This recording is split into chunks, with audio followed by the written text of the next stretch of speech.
Hello friends, welcome to another video of stock market. Friends, Skyways air services limited का एक upcoming IPO आज open हो जाने की complete analysis, business model, financial condition, performance, GMP कितना चल रहा है, लिस्टिंग कितना मिलेगा, अप्लाई करे या फिर फाइनल डिसीजन क्या ले, इन सभी पॉइंट्स को डिस्कस करेंगे। और ये कोई रिकमेंडेशन वीडियो नहीं है, इसलिए जो भी फाइनल डिसीजन होगा अपने रिस्क पर लीजिएगा। चलिए फ्रेंड्स, वीडियो को स्टार्ट करते हैं। तो गाइज आईपीओ आज के दिन 24 ओपन हो रहा है और 27 अगस्त क्लोज किया जाएगा। 3 डे आईपीओ। 1 सितंबर को लिस्टिंग डेट, 10 रुपीज का फेस वैल्यू, 131 टू 138 रुपीज का प्राइस बन, 100 शेयर्स की lot size, fresh capital OFS का combination, book build IPO, 583 crore का issue size, 4.2 crore shares issue किया गया है, जिसमें फ्रेश कैपिटल 399 करोड़ का, ओएफएस 184 करोड़ का किया जा रहा है। लॉटमेंट डेट है 28 अगस्त को, 31 को रिफंड रिलीज किया जाएगा, शेयर्स डिमेट अकाउंट में क्रेडिट होगा। ऑफर दी गई है क्यूआईबी, एंकर इंक्लूड नहीं करेंगे।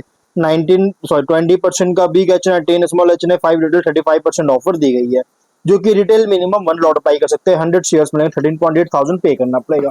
मैक्सिमम 14 लॉट अप्लाई कर सकते हैं, 1.9 लाख पे करना पड़ेगा। Small H N I minimum 15 lot apply कर सकते हैं, 2.1 लाख रुपीज पे करना पड़ेगा। और मैक्सिमम 72 लॉट अप्लाई कर सकते हैं, 9.9 लाख पे करना पड़ेगा। Big H N I minimum 73 lot apply कर सकते हैं, 10.1 लाख पे करना पड़ेगा। अगर हम बात करें एंकर से 174.5 करोड़ का फंड रेज कर चुका है, लेकिन जीएमपी की बात करें तो 37 रुपीज का ट्रेड करा, 26.8% का स्ट्रॉन्ग लिस्टिंग गेन एक्सपेक्ट कर सकते हैं। 175 रुपीज का एस्टिमेटेड लिस्टिंग प्राइस, 3700 रुपीज का एस्टिमेटेड प्रॉफिट सिंगल लॉट पर मिल सकता है। बिजनेस क्या है? दिसंबर 1984 में इनकॉर्पोरेट किया गया था और company well established logistics and freight forwarding company है, जो कि 4 डिकेड्स का एक्सपीरियंस है इंडिया एयर फ्राइट फॉरवर्डिंग और लॉजिस्टिक सेक्टर्स में। Comprehensive range of logistic solutions, जिसमें include air and ocean freight forwarding, tracking, warehousing, customer broking, technology driven express cargo, parcel delivery, other value added services provide करती है। और जो कि evolve किया है कंपनी कस्टम हाउस एजेंट से multi modal logistic service provider में, जिसमें company end to end supply chain solutions offer कर रही है डोमेस्टिक और इंटरनेशनल मार्केट्स में। और कंपनी जो है स्ट्रॉन्ग मार्केट पोजीशन है, ग्लोबल कनेक्टिविटी है, और जिससे कंसिस्टेंटली रैंक किया है नंबर 1 एयर फ्राइट फॉरवर्डर। अगर हम AWB जनरेटेड जो किया गया है वर्ल्ड ACD के द्वारा इसके टर्म्स में, जो कि रैंक किया है नंबर 1 में लास्ट 4 कैलेंडर ईयर्स से 22 से 25 तक।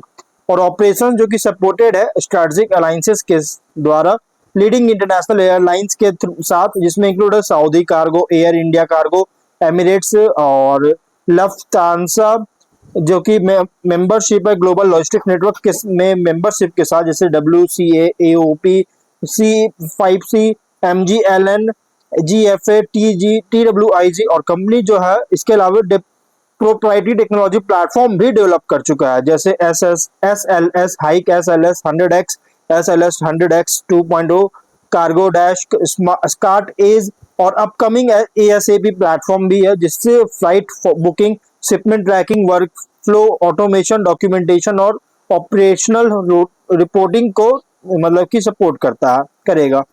30 जून के अकॉर्डिंग 320 एम्प्लॉइज का टोटल टीम था, जो कि top level management, accounts and finance, HR, administration, global logistics, corporate strategy, sales, marketing, operations में काम कर रहा है। और ब्रॉडर एम्प्लॉय बेस 1193 एम्प्लॉइज का भी है, जो कि कंपनी और सब्सिडियरीज में काम कर रहा है। उसका टेक्नोलॉजी सब्सिडियरी जो कि S gate tech solutions private limited भी है, जिससे डिजिटल ट्रांसफॉर्मेशन जो है लॉजिस्टिक्स ऑपरेशंस का आगे सपोर्ट करता है। तो कंपनी का जो business one of the leading company है इस सेक्टर में। लेकिन अगर हम फाइनेंशियल की बात करेंगे तो एसेट्स है 1508 करोड़ का, नेटवर्थ है 332 करोड़ का, डेट है 624 करोड़ का। लेकिन रेवेन्यू प्रॉफिट अगर देखा जाए तो 24 में 1317 करोड़ का रेवेन्यू, 34 करोड़ का प्रॉफिट, 25 में 2271 करोड़ का रेवेन्यू, 48 करोड़ का प्रॉफिट, 26 में 2839.7 करोड़ का रेवेन्यू, 63.5 करोड़ का प्रॉफिट है, जो कि टॉप एंड बॉटम लाइन में ग्रोथ देखने को मिल रहा है, कंसिस्टेंट ग्रोथ है। लेकिन अगर हम कॉम्पिटिटर की तो भाई जिसमें है delivery, TVS supply chain solutions, Mahindra logistics, एडोफैक्स टेक्नोलॉजी जो कि रिसेंटली लिस्टेड कंपनी है, और कंपनीज ओम फ्लाइट फॉरवर्डर्स, ये सभी इसकी लिस्टेड कंपनीज है। ऑब्जेक्टिव क्या है? तो आउटस्टैंडिंग बोरोइंग से कंपनी और सब्सिडियरी के द्वारा लिया गया, जिसका रीपेमेंट या पेमेंट करना चाहता है, incremental working capital requirement, general corporate purpose के लिए फंडिंग चाहता है, जिसके लाइक को लेकर आए। रेशियोज ROE 14.1, ROCE 18.1, RONW 12.3% का, PAT मार्जिन 2.2, EBITDA मार्जिन 4.5% का, और कंपनी का EPS है 5.4 रुपीज का। और अगर हम इसके प्रोमोटर होल्डिंग की बात करें, प्री आईपीओ 79.1%, पोस्ट आईपीओ 56.8% का प्रोमोटर होल्डिंग है। देखिए रिसेंट फाइनेंशियल डेटा के अकॉर्डिंग प्राइस बैंड जो रखा गया है, थोड़ा सा एग्रेसिव प्राइस रखी गई है, प्राइस बैंड थोड़ा ज्यादा रखा गया है। लेकिन अगर हम स्वॉट एनालिसिस करेंगे तो स्ट्रेंथ अगर देखा जाए तो company air flight forwarding integrated logistic sector में ऑपरेट करता है। बिजनेस एस्टैब्लिश कर चुका है लॉन्ग ऑपरेटिंग हिस्ट्री के साथ फ्लाइट फॉरवर्डिंग में। स्ट्रॉन्ग पोजीशन है इंडियाज एयर फ्लाइट मार्केट में, consistent high air waybill volumes के साथ। और broad range of logistic services जिसमें include air freight, ocean flight, warehousing, custom booking, broking, trucking, express cargo provide करता है। Strong network है airline shipping logistic partners का, जिससे इंटरनेशनल कार्गो मूवमेंट सपोर्ट करता है। Technology enabled logistics and shipment management systems जो कि operational efficiency से इंप्रूव करता है। लॉन्ग स्टैंडिंग रिलेशनशिप में कस्टमर्स और मेजर कैरियर्स के साथ, जिसे बिजनेस स्टेबिलिटी प्रोवाइड करता है। रेवेन्यू और पीएटी जो कि स्ट्रॉन्ग रिसेंट ग्रोथ देखने को मिला रिसेंट ईयर्स में, और ये एक अच्छी अपडेट है गाइस। लेकिन अगर वीकनेस की बात करें, बिजनेस हेवली डिपेंड करता है थर्ड पार्टी एयरलाइंस और शिपिंग कैरियर्स पर। एयर फ्लाइट में कंट्रीब्यूट है मेजॉरिटी रेवेन्यू जो कि कंट्रीब्यूट करता है, जिससे सर्विस कंसंट्रेशन रिस्क क्रिएट कर रहा है। ऑपरेटिंग मार्जिन रिलेटिवली बहुत ही कम होता है, जो कि प्रॉफिटेबिलिटी सेंसिटिव हो सकता है फ्लाइट रेट्स और ऑपरेटिंग कॉस्ट के ऊपर छोड़ा जा सकता है। वर्किंग कैपिटल रिक्वायरमेंट्स बहुत ही हाई है, डेट लेवल्स अभी भी सिग्निफिकेंट है और केयरफुल मैनेजमेंट जरूरत पड़ता है। और limited number of major carrier suppliers पर डिपेंडेंस बहुत ज्यादा, जिससे सर्विस अवेलेबिलिटी और कॉस्ट को अफेक्ट कर सकता है। कुछ सम सब्सिडियरीज जो कि लॉसेस एक्सपीरियंस कर चुका है, जिससे additional consolidated performance risk create कर रहा है। अपॉर्चुनिटीज की बात करें तो international trade India logistic sector में ग्रो कर रही है, जिससे फ्लाइट फॉरवर्डिंग डिमांड इंक्रीज कर सकता है। रैपिड ग्रोथ है ई कॉमर्स और क्रॉस बॉर्डर कॉमर्स का, जिससे एयर कार्गो वॉल्यूम्स इंक्रीज कर सकता है।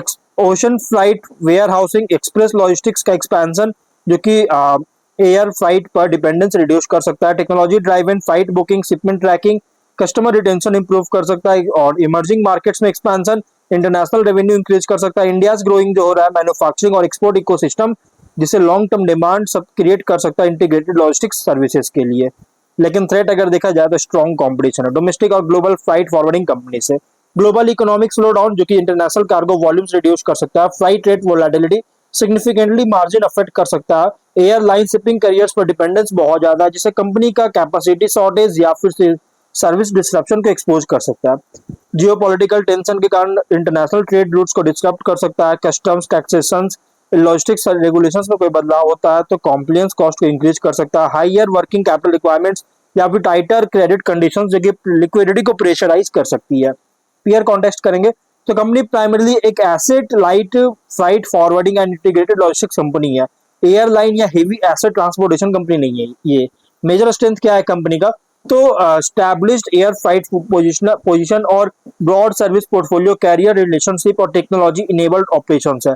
और लार्जर लॉजिस्टिक्स कंपनीज के कंपैरिजन में जैसे delivery, TVS, supply chain solutions, Mahindra logistics जो कि कंपनी स्काईवेज मोर स्पेशलाइज्ड है फ्लाइट फॉरवर्डिंग प्रोफाइल में, पर्टिकुलरली स्ट्रॉन्ग एक्सपोजर है एयर कार्गो को।